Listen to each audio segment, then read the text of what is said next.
আপনি বিপদে আছেন, হতাশে আছেন, কোনো চিন্তা করবেন না।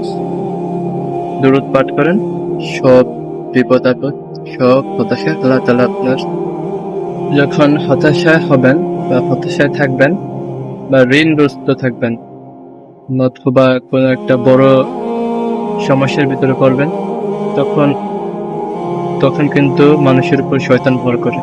তখন মানুষের ভিতর খারাপ চিন্তা চলে আসে। তখন শয়তান বলবে যে হ্যাঁ, এটা আমার সুযোগ, এটা কাজে লাগাতে হবে।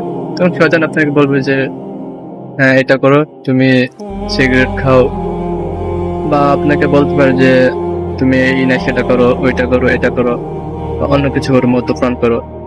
কিন্তু আপনি এটা না করে যে অবস্থাতে থাকেন না কেন, আপনি খারাপ চিন্তা ভাবনা মাথা থেকে ছেড়ে ফেলে যেখানে থাকেন না কেন সুন্দরভাবে অজুটা করবেন, অজু করে 2 রাকাত নফল নামাজ পড়বেন। তারপর মন খুলে আল্লাহর কাছে চাইবেন যে আল্লাহ, আমি এই সমস্যা, আমার ওই সমস্যা, বা বা আমি এই সমস্যার ভিতরে আছি, আমার এই সমস্যাটা আল্লাহ আপনি দূর করেন।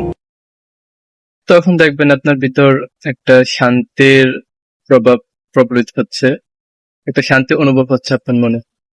তাহলে দেখবেন আপনার দোয়াটা আস্তে আস্তে কবুল হতে যাচ্ছে। মানুষের কাছে বা অন্য কারোর কাছে না চেয়ে আল্লাহর কাছে চান, নিশ্চয়ই আল্লাহ সুবহানাহু ওয়া তাআলা আপনার জন্য ভালো কিছু রেখেছেন।